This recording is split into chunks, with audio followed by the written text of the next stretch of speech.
Hello there. We'd like to welcome you to the virtual kitchen table. We're Erin from Ever Learning, Ashley from Ashley as Mama and Storytime Shelves, and myself, Hayley from Taking a Kinder Path. We're gathering for conversations about family life and home education, particularly unschooling, which is sometimes known as self-directed learning, or as I like to call it, natural learning. We'll be sharing our experiences and ideas, learning as we go. We hope you'll pull a chair up to the table and join us.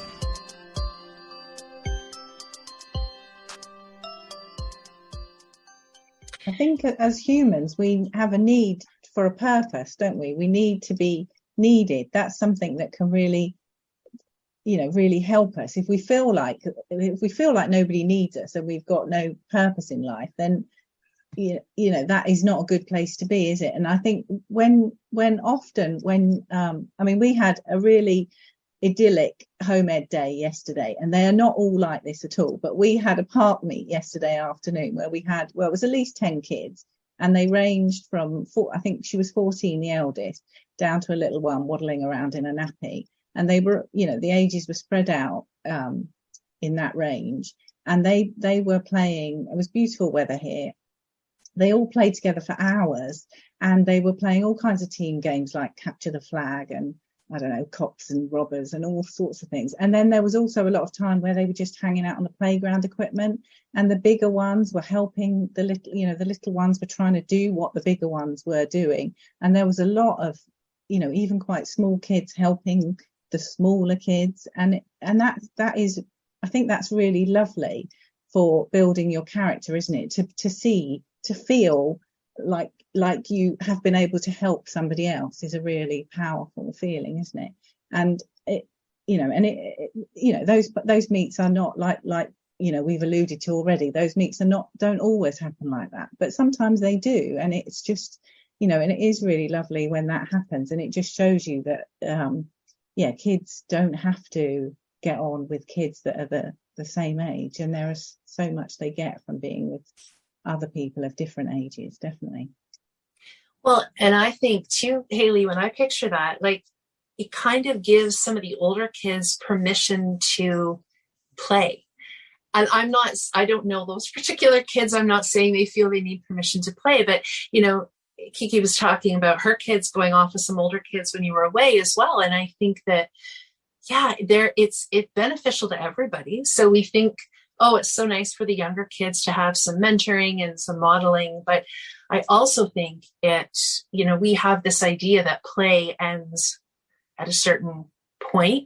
And I think when kids try to play beyond that,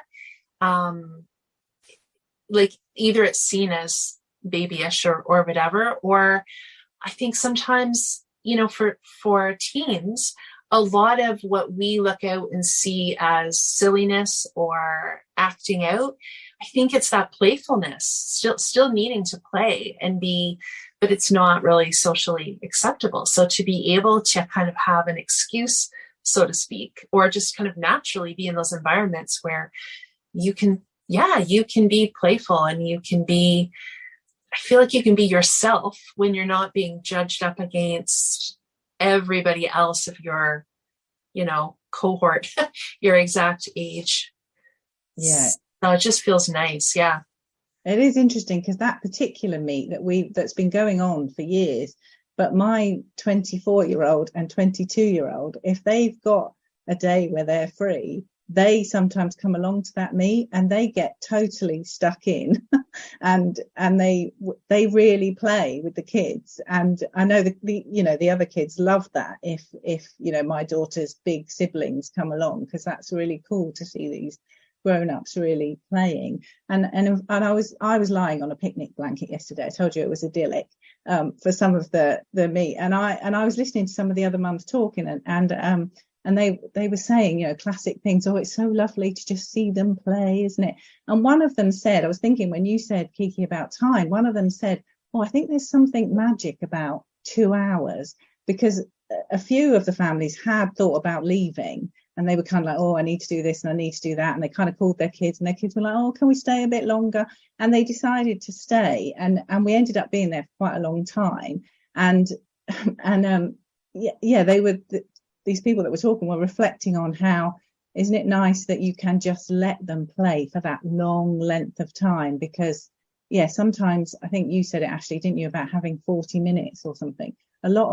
There's so much homework for kids in school and lots of organised clubs, and it is hard for families to find that time and I feel very lucky that we get that time to just play for a long time. And there are plenty of occasions where people don't want to stay that long, and my daughter's desperate to leave, but on this particular occasion it worked really well, and it was just lovely that they could just have that long time to be together. And and there were little upsets and things that they worked out, and there were people did come over to us that were really hungry and a bit tired, and things like that happened, but it was they were just little bumps that were got over, and overall it was just, it's unstructured time as well, isn't it? That's so brilliant. And I think my eldest and I were having a conversation on holiday actually about I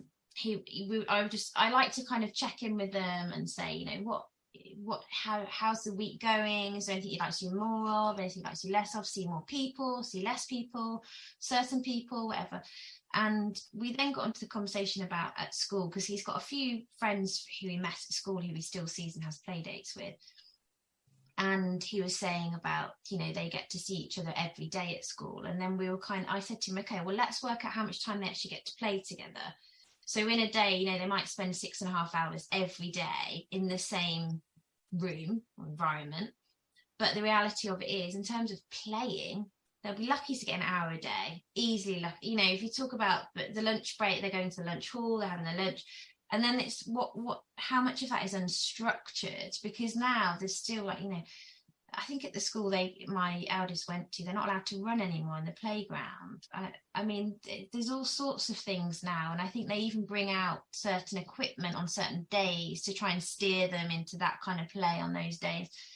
And I said to him, so on a Friday, with the things we do with different people, you're getting more playtime just in that one day than your friends are in a whole week at school. And I think that is and the only reason I'm comparing it is because obviously that's where people say about socialization with children, without unschooled kids or home educated kids, and enough time with friends. And actually, if you add up how much time we see other people, and it doesn't have to be friends of their age. Like I say, it might be, we went to visit their great nanny, my nanny, today in a nursing home up the road. Their grandparents, their cousins, all, and as well as their friends, whether it's their family friends or their home ed friends, and the amount of unstructured play they get in a week, and contact time with all these different people, and time to have conversations without an adult leading any of it or any of it being steered, is just phenomenal. And that's why I would always say to anyone who's that, when it's that their concern is that with home education, I just think, no, your kids are spoiled for choice in terms of socialization. And yes, the friendship is, friendships, like we said, it's kind of, we're all different, aren't we, in terms of, hey, my eldest likes one-on-one time more, whereas my younger likes being part of, because he loves football, so he wants to be part of the group, and different ages, because that's the great thing with football, it can be 14-year-olds playing with 4-year-olds. So I think it is, but it's just being able to have that time, which is just such, like you said, Hayley, we're so lucky and fortunate, and I know it is a privilege to have that. But it is just incredible how much time they get. I'm curious about that unstructured time too. Like Hayley, you had mentioned the 2-hour mark. I don't know whether you meant people were leaving, whether you were getting together for 2 hours, or because the other thing that I thought of is I've noticed when we've had days kind of like I think you're describing, where things are flowing, and to Kiki's point about kind of this unstructured opportunity, sometimes when we've had a long stretch to stay, I notice that play evolves. So you'll kind of have this period of time that it seems like things are kind of winding down and maybe people are kind of tired, but there's almost like a second wind that can happen. And I think when kids have a long stretch to play, either with a sibling or with a group of kids, it's almost like it's like when they kind of come up for air, there's like a deeper level of play that they get into. And I don't know, I'd be interested to see like what the psychology is around that. But I've really noticed that when you have a span, it's just like they come up with a game, they maybe get a little out of sorts for a little bit, but then when they come back to it, it's a deeper level, it's more detailed. And sometimes they can just keep going. You know, it's almost like that first little bit, maybe not the first little bit, but there's a period where sometimes I found kids needed a little bit of support and facilitation, but then they could really get into this deep level of flow with one another. I don't know if anybody else has noticed that, with that kind of having that opportunity for unstructured play. And I think, you know, as Ashley and Kiki, you were both talking, I think, about these more limited times at school, nobody would really see that happening. So that's that idea of like, what does play really look like? And what does flow really look like if it's only in these pockets of time that are kind of predetermined? Yeah, I think what the mum who said that was thinking about was that there had been a bit of a warm-up period, that I think there wasn't everybody playing at the beginning. There were kind of ones and twos who were like, oh, I'm not sure if I want to play this game, and I'm not, you know, that weren't so comfortable. And I think when they got to the 2-hour mark, it was kind of literally everybody was in the game, and it was almost as if they'd had a kind of warming up, and like you say, really. And I think it was just, I think she was thinking it's really, there was something magical that happened then, because they don't, I guess, because even, you know, even our kids, I guess, don't often get that chance, because there'll be people that need to leave for other reasons. But yeah, I think that's what they were thinking about. Mm-hmm. Yeah, I want to just say quickly too, it makes a lot of sense to me. I definitely see it. But it makes sense because like all the kids they're all coming with their own personalities and their own experiences, from different playtimes and memories, and comfort levels change at different times. And it takes a while to get into that flow.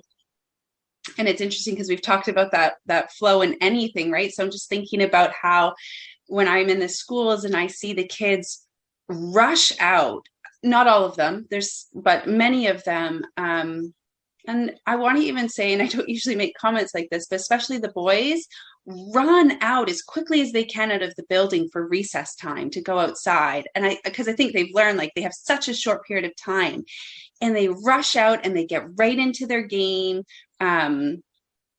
soccer or basketball, whatever they might be doing.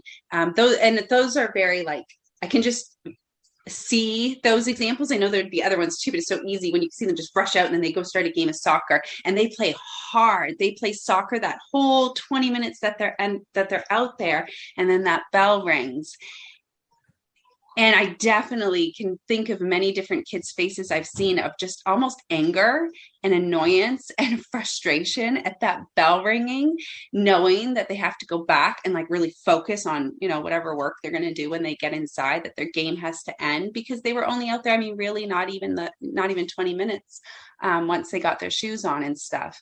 And then they're going to have to wait another, I don't know what it was, at least a couple hours or so before they get to go out for that one last 20 minutes, if they can go outside, depending on the weather. And I really just am remembering that emotion that I would see with them. And I remember, and I won't be able to recall the details, but I remember going in as a teacher, especially with the younger ones that had like a lot of energy. And I was always very concerned about, how are they going to sit still and focus for so long when they're bouncing in their seats and they have so much energy? And the expectation is that they're sitting and they're focused and they're quiet and they're learning.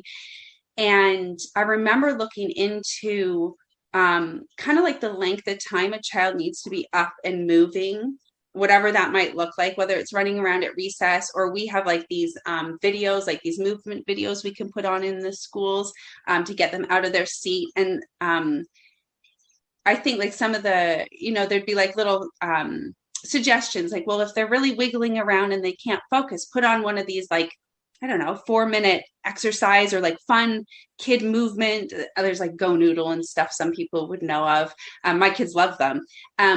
And the idea is that it would get their energy out and then they could sit down and focus. I remember looking into this and reading about it. And it was like, that's like enough time for them to just like amp up and get their heart rates going. And now we're asking them to sit down and focus. It's not actually accomplishing what we're wanting to accomplish. But it's just, and you can say the same thing when they go, they have like art class, say, and they're in the flow of doing their art, but then that bell rings and you can just see it on some of their faces where they're like, I was really into this and now I have to put it away.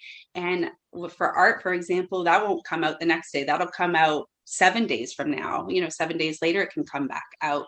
Unless they want to give up some of their free time, maybe to go back to that art project early. But you could just see these kids were in some state of flow. It's like they could tell they were having their needs met. And this is like what felt good and right to them, whether it's outside playing with their friends or just any like kind of unstructured time or something they were really enjoying. And it just, the time was always, that bell would go. And it's not, that happens to my guys sometimes too, although really at this point, not that much. So it's not to say that, there's ways to avoid that necessarily completely or that we need to, but I do feel for the kids that I would see in school where that's every day that they're at school, they're constantly being stopped and then told what to do next. So, yeah. Now you're making me think, Ashley, about some of the common songs I've never thought about. Like, I don't know if anybody knows that I'm going to shake my sillies out. I don't know if that's a UK thing, but in Canada, that's a big thing.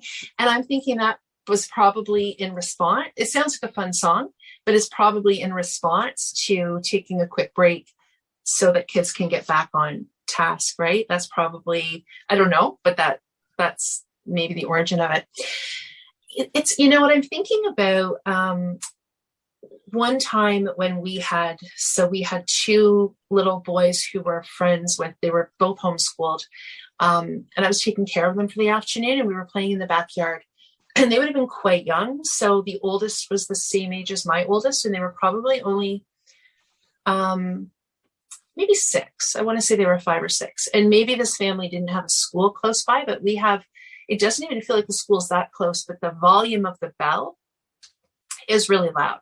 But we're kind of used to hearing it. So my kids didn't react.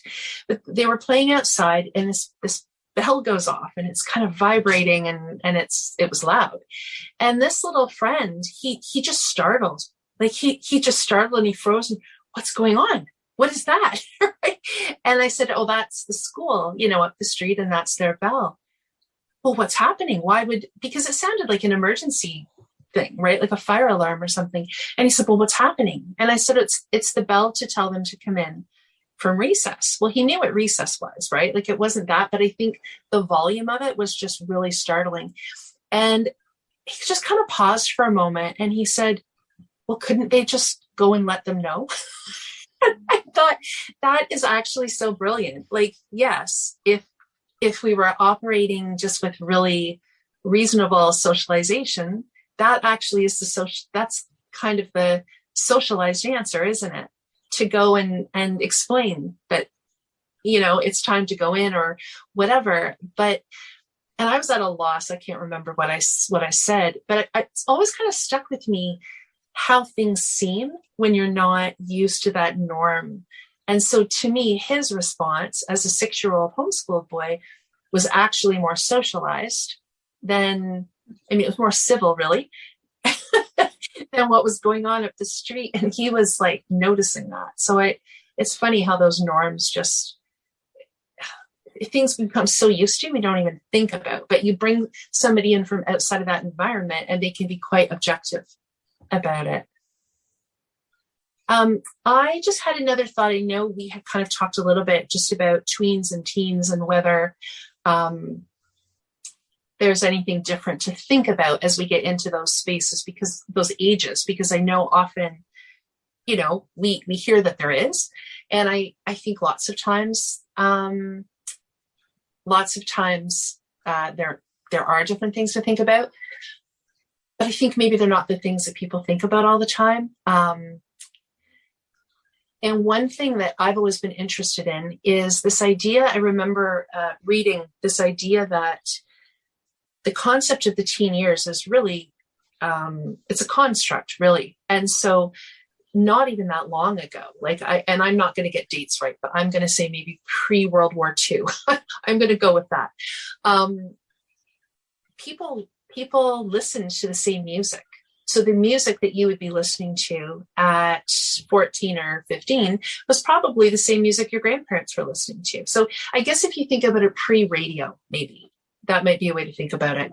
But this idea of teenagers as a whole separate section of the population, I think really didn't come into being until like the 1950s or so. So, I think Kiki was talking about that intergenerational piece. And I just think that that was very normal, probably prior to that you would be working alongside people that were older, and you would probably be apprenticing and, helping your parents with various work, or grandparents or other elders in the community, and looking after young children. So this idea of everybody being in these separate groups and having this almost separate identity was not really a thing, which makes so much sense to me, because I think sometimes we construct this, we put these expectations on kids, and then we're annoyed with the way they behave. I'm just thinking like societally, right? Not necessarily homeschool people, but just societally. We tell them they're too old to do certain things, but they're too young to do others. And then we get annoyed when they're confused and kind of unanchored and don't really know how to be. One of the things I would say was really helpful for us during those teen years was also having kind of mentorships or mentorship type connections. So, for one of my sons, that was like woodworking and carpentry, but I can think of it in less, like that was sort of a formal mentorship, but I can think about it in other ways too, whether that was just groups we were part of, or even in my daughter's choir, even though it was kind of age specific, there were mentorship opportunities with the leaders. It just felt like a really different environment. And I can remember some of the moms at the choir talking about how much they valued the choir. And what I kept hearing them say is, I just can't believe how wonderful this is. I just, and I was like, it was, my daughter enjoyed it, but I started to realize that it was really different from anything else that their kids were doing, because there were some multi-age, because the leaders really integrated into the group. It wasn't the same as a lot of the age-specific activities, or kind of like the teen dances or high school, where they were very much like put with people of their own age. And there was sort of all this, often quite a lot of adversity, because I heard it over and over again of these parents just so excited about the choir. And as I said, my daughter enjoyed it, but it didn't feel as different from the rest of her life as it did from theirs. I do want to just quickly, I don't have a lot to add to that. My guys are so little, but it was, as you were sharing, Erin, it was just making me think about a comment Haley said earlier about how, and I forget how you put it, Haley, you would have said it so much better than I'm about to, but this idea, like the value of being needed. And I think about that a lot with teenagers, because I see it even with my 9-year-old. He really feels the restrictions placed on him just because of his age. And then, so I see like these teenagers who are, so transitioning into adulthood, but they're so segregated, and, their job right now is their education and their schooling, and they are to prioritize that. And some of them, like where we live, it's not uncommon. I don't know how common it is right now, but I know of some anyway that have part-time jobs. So I think that would help in this way a lot. But I just see this group of teenagers who, through a part-time job or just some type of involvement or opportunity, like outside of school, outside of their family, like in the community, whether it's, a job or volunteering, where they feel like they have a purpose, and they can contribute to outside of their family, I guess, and outside of their school, because that's the direction they're going, right? Like so I just think that could ease that transition, I guess, and just make them feel more empowered and like valued and useful and like, yeah. And I don't think it has to be something huge that takes up all their time. I don't think that would necessarily be good either, because we're just talking about all the good stuff with unstructured time. I think that would still be really important. But yeah, just kind of made me think about how I think that's probably less common now anyway. Again, I'm not in that, my guys aren't there yet, so I don't want to say too much, but I can see that, yeah, just as you're getting older, and it's probably a very unique thing too, depending on I don't want to say the child, depending on the teenager. Some of them could, like my eldest, I could see that being very important when he gets, I don't know, 14, he already wants a job. He already feels like he should be able to go out and do more. So I could see, whereas some might, I don't know if I would have wanted too much of that as a teenager, especially like early, like before 16, but more so as I got older. So I just wanted to add that in. I like the way you said, Ashley, about contributing. And I think, yeah, being able to make a contribution and for that contribution to be a voluntary contribution, something that I think you mentioned really early on, Kiki, about consent. Yeah, if we're able to be in a position where we can give our contribution because we've decided to give that rather than because it's something that we have to do, then that makes all the difference. And that definitely can feel like, yeah, like you have a valid purpose and that you are worthy, and it contributes to all kinds of feelings of self-worth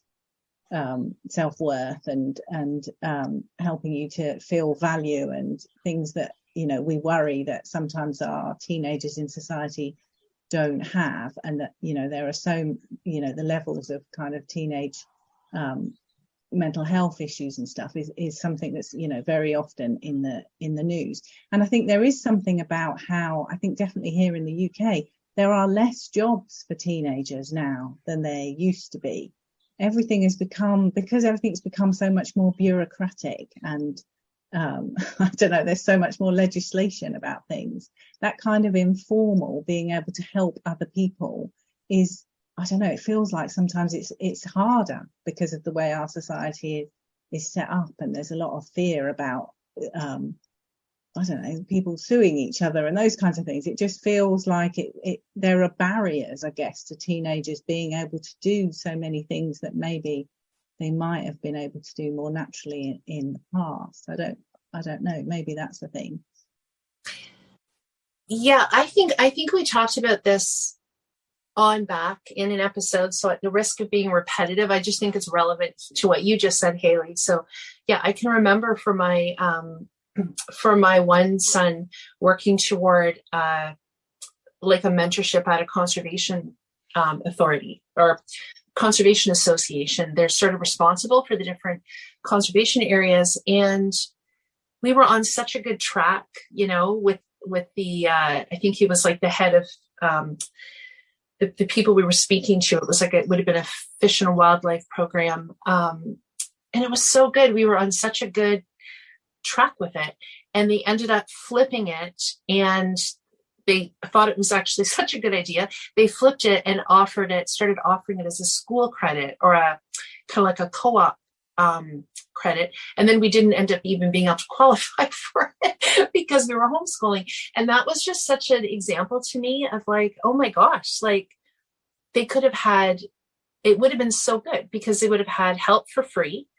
If they needed to put it in a category somewhere, I'm sure they could have put it under volunteering or something like that. Would have been such a good learning opportunity, you know, for a young person. Not just the subject matter, like not just what they were working with, but that relationship of kind of being mentored with people on the job. And it got flipped into like a school program that they needed all this different paperwork for. And I was like, wow, that's so disappointing. So I think I see some of that too, Haley, just where kids would just normally have been part of things. You seem to have to kind of jump through all these hoops to get there. Well, actually, my daughter just joined, it's like a wildlife organization to do some work. And it was a lot of paperwork. a lot of paperwork. And I just thought, even she was like, oh my goodness, like you almost at the end, you're like, should we really be doing this? Because there was so much paperwork involved. And it's really not such a big, to me, it's not such a big deal. But yeah, things have really shifted in that direction here as well.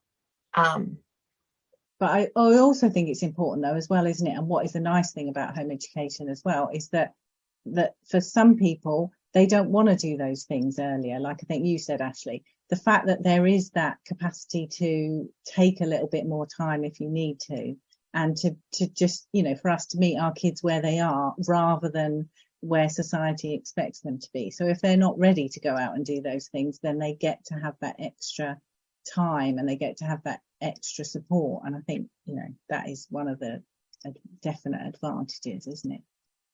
Mm-hmm. And it made me think actually when you were talking earlier about I can't remember exactly what it was to do with, but what came into my mind was even when my daughters were at school, I remember school friends coming round, and the fact that my daughters had younger siblings, and maybe they were watching Bob the Builder or some little kids show, and often these older children would gravitate towards what my little people were doing, because especially if they were, say, the youngest in their family or they didn't have any siblings, the ability to be able to be littler for a little bit of time and to play at things that other people might not think were age appropriate for them was just such, you know, they couldn't resist it. It was kind of a lovely thing for them to be able to do. And I think that's so nice, isn't it, for kids to be able to, like my adult children playing in the park, you know, they're kind of more than happy to do that,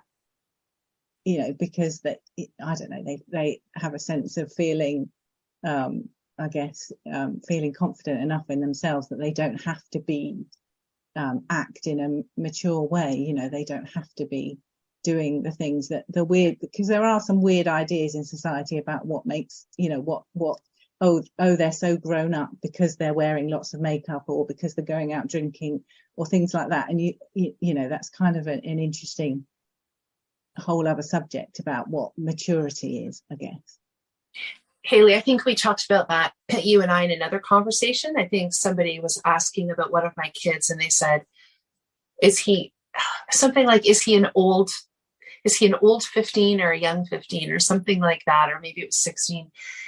And I was kind of like, well, it depends on how you define that, right? So I feel like if you define it as itching to grow up and kind of do all the things, probably not. But if you define it as being quite reliable and responsible and developing a sense of what he'd like to do, then probably. So there is that strange sort of idea of what, you know, I've heard people say that so-and-so's a young 14 or but I often think it depends what lens you're using to look at that through. And just on a practical level, like I found that a lot of times the desire to continue to socialize within a homeschool group was there through high school, but people's schedules get really pulled, right? So some kids do choose to go to school. Some kids don't, but they might be doing online courses. Some kids work a lot of hours. Some kids are, you know, when you're into sports or dramatic arts at that age, sometimes those things they can take a lot of kids' time, right? When they really dive into a passion. So I feel like for all of those reasons, we would often have times where we would want to be still connecting as families, but people were pulled in a lot of different directions. And I'm just curious in the UK, well, I know that's a broad thing, but, you know, Kiki and Haley, like for your experience right now with your kids in any sort of social interactions or groups, do you see a lot of high school age either beginning, like maybe new groups, or continuing? Like, when you look around, do you see a lot of opportunity in, I want to say maybe like organized ways? I think there are definitely more opportunities than there were for my elder children now. And I think in all kinds of ways, more in terms of there being more home ed families around, that's definitely the case than there were a few years ago.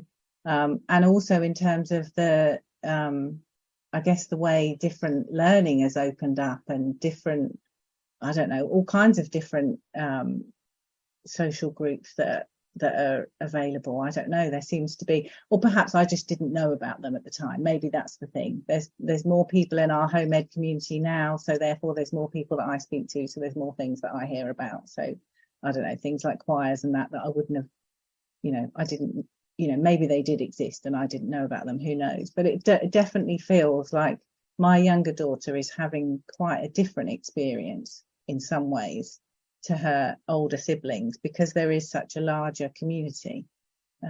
But I know my youngest daughter is a year younger than my eldest was when we started home edding. So obviously, we may come to a point like we did with the older ones, where there were a lot of teenagers who went back to school. There were a lot of people that moved away. There were a lot of people who did things like went traveling.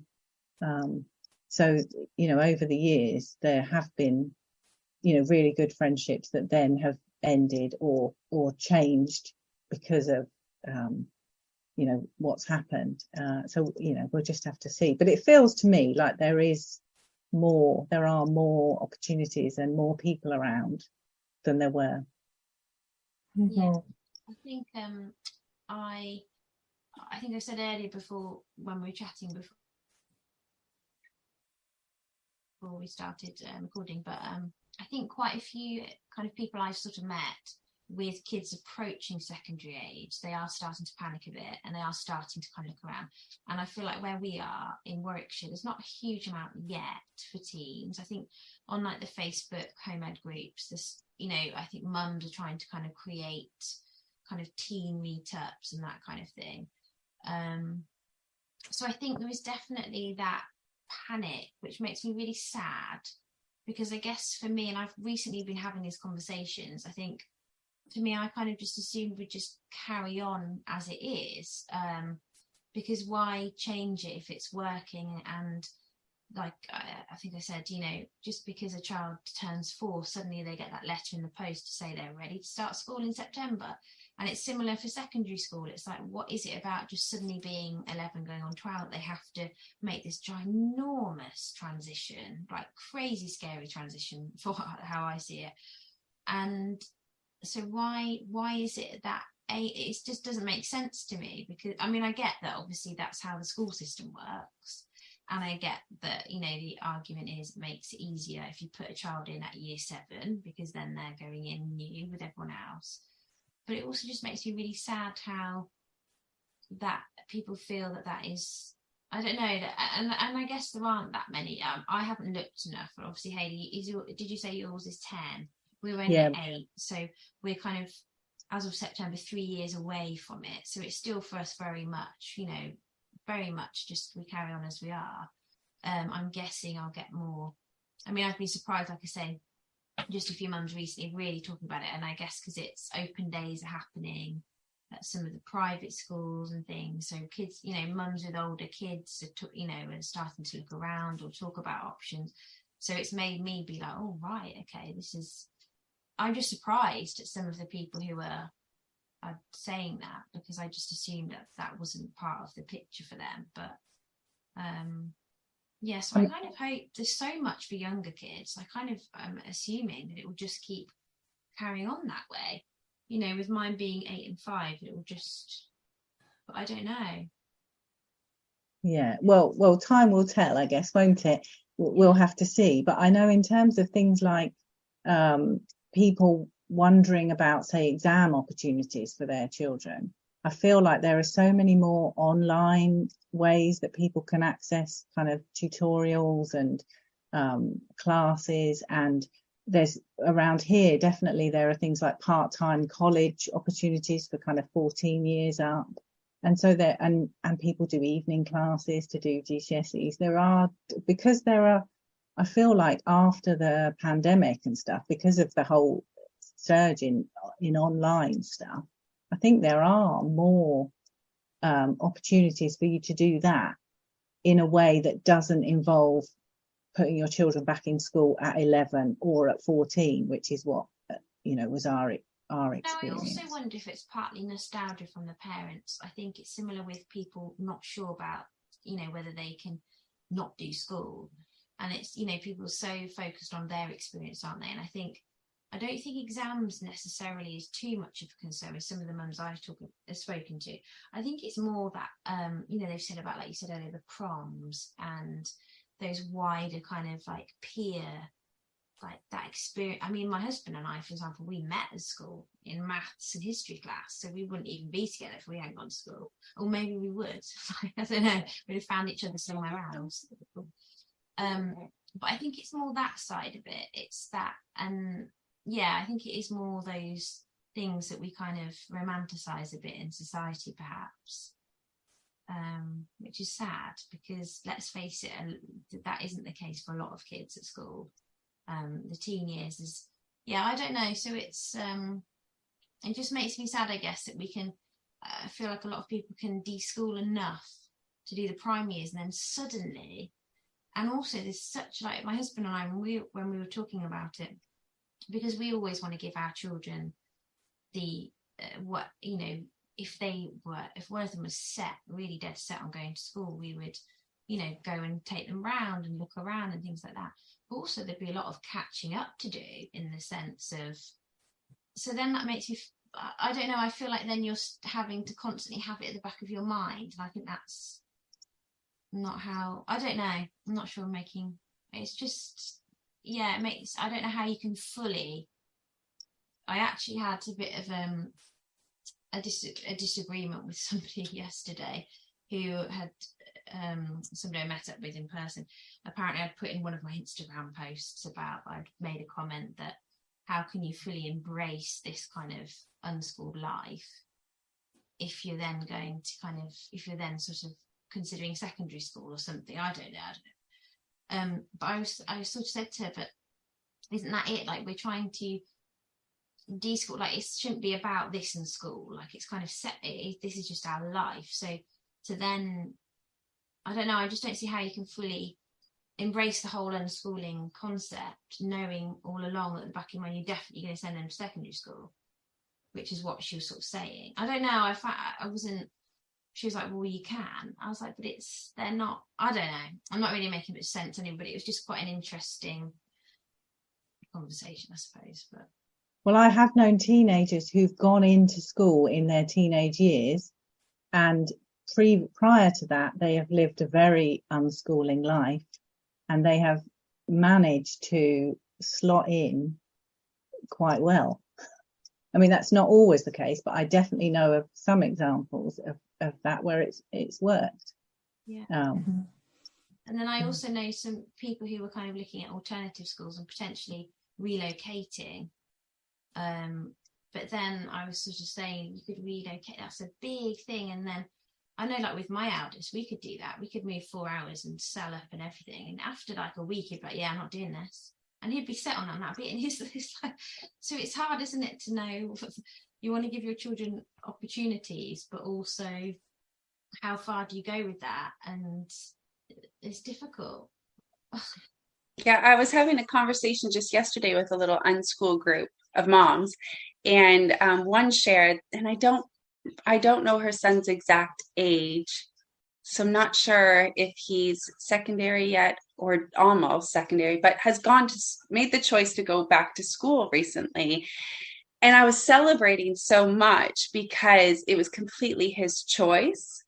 And I've been hearing that, once in a while. I've been hearing about usually older kids make the choice. They're just, whatever reason they're interested, or they want to be around, it's easier for them to be around kids, or their best friend goes or something, but that it's their choice to make. And then they go into school, and he's gone into school with less than 2 months left until summer break. And then he'll get to decide if he wants to go back in the fall. And I just get so excited about young people having that as an option, as a choice, because my hope is that there's just more options. And I do think since COVID, we're starting to see that. But it really goes back to that consent piece. Like, I want my kids, when I think of unschooling, I think about it being about consent rather than us telling them what to do or forcing them to do this, so that, you know, they just feel empowered by that. And that's what I was thinking when the mom was sharing about her son making the choice to go try school or go back to school, because he had been in school years ago. And I just thought, wow, like that, you know, that there's just that consent element, and that piece to it is so rare, I guess, really, for young people, for that to be the way, especially where we live. And I think in the UK too, like most of the time, if you're a kid, you go to school and it's not optional. Even if you're, I mean, we hear all these awful stories of kids really struggling. We hear about, the mental health with teens in particular, and then the parents feeling like, well, you have to go to school, right? So it's so exciting to hear about a young person who just, it's their choice. And I think it's very different probably as a teenager, or maybe any age when you're at school, knowing you don't have to be.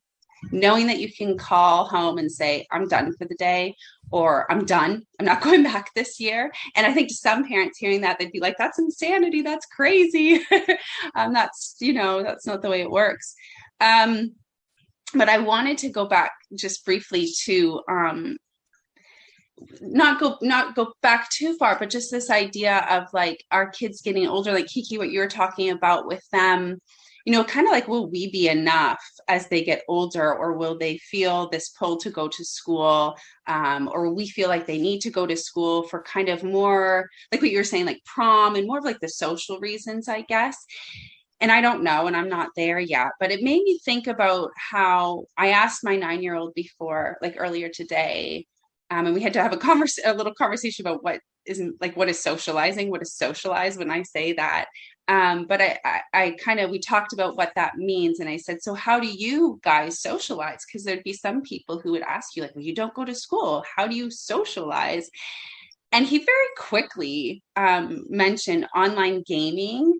That's a big social connection for him, or whatever you want to call it. He's developed these really fun, fulfilling relationships with a few good kids from different parts of the world.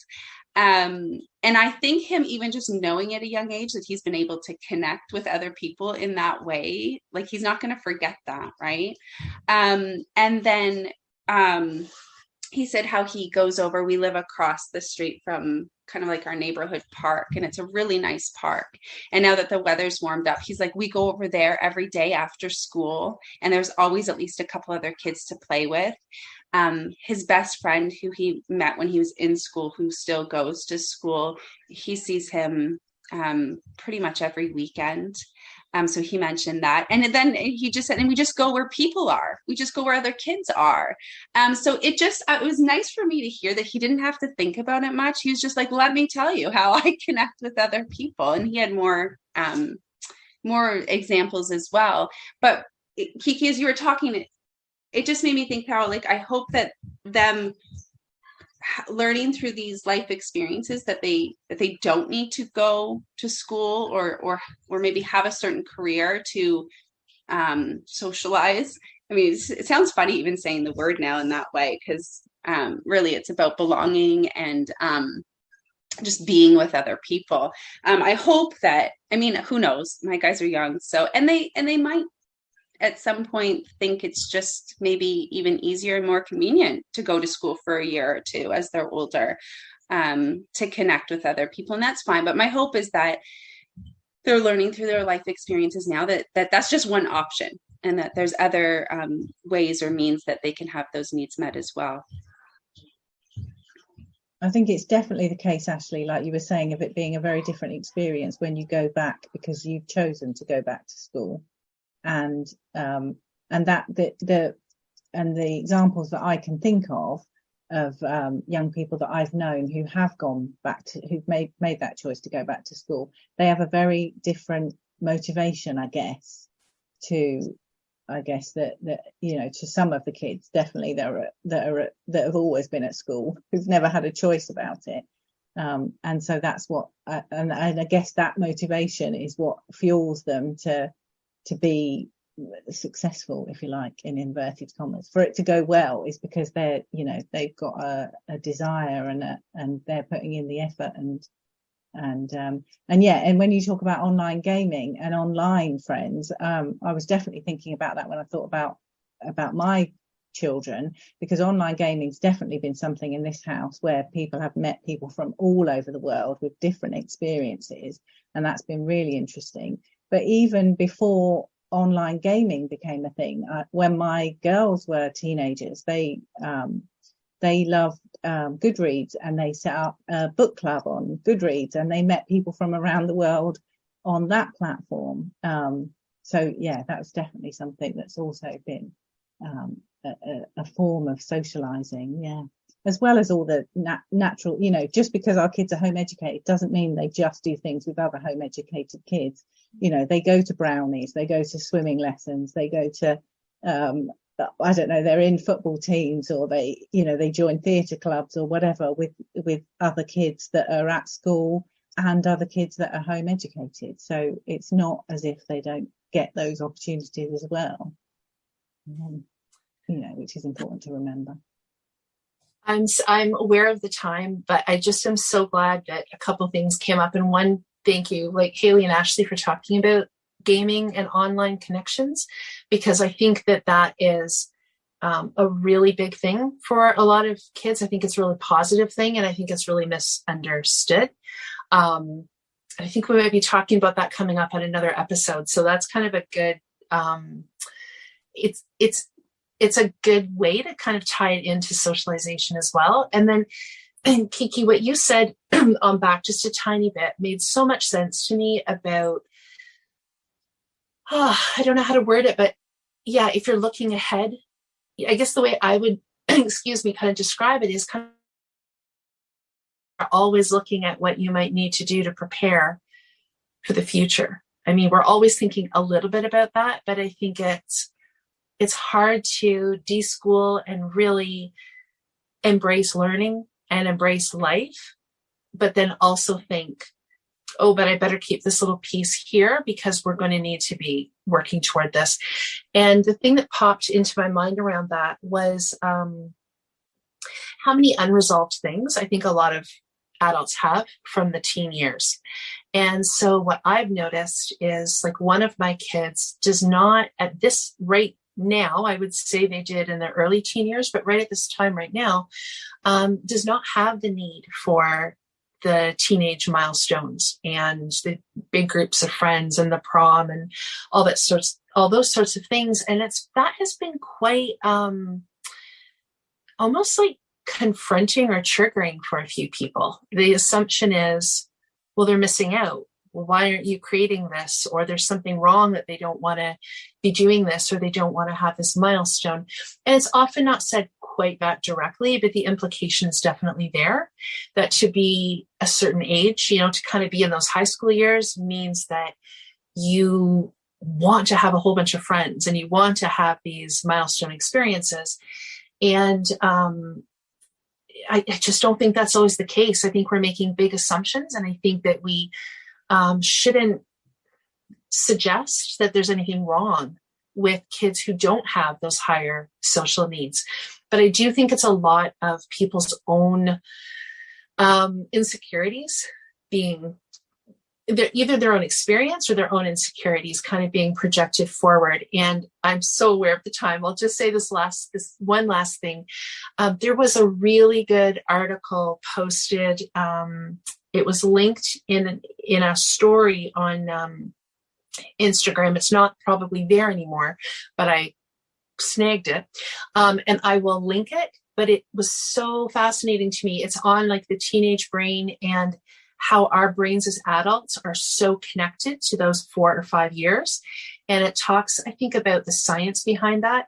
But it also talks about some of the social norms. And it was kind of like when you read one of those books or articles, and it's like everything you've been feeling, but nobody ever puts it to words. And I was like, yes. And there were all kinds of pieces I hadn't thought about, but I just thought it was such a great article. So I will link that in here as well. But no, Kiki, I just wanted to thank you for saying that, because that's really been on my mind a lot lately, is how many comments and assumptions that I get about all of my kids that are so much more related to people's own experience than what is actually necessary or, quote, normal. So I think it's a hard time for a parent as well, because you're trying to navigate all the opinions, and sometimes there are lots. So yeah. Okay. Thank you so much, everybody. This was good. I enjoyed just thinking about this from different angles. So I hope you guys all have a good rest of your evening. Thank you. Thank you. It was good to see you, Kiki. Yeah, thank you. It's been lovely joining you again. Yeah, thank you, Kiki, very much for coming. All right, bye-bye. And this ends our conversation today. We hope you found it interesting and helpful. If you'd like to connect further or see additional content, Erin can be found on the web and on Instagram at Everlearning. Ashley can be found on Instagram at Ashley as Mama and Storytime Shelves. And I, Hayley, can be found on the web and on Instagram at Taking a Kinder Path. We'd love it if you'd share this conversation with anyone you think might like it. And if you've enjoyed this episode, maybe you'd consider leaving us a review. We'd love to hear your thoughts. We're so grateful you made time in your day to listen to us chat. Thanks so much for listening.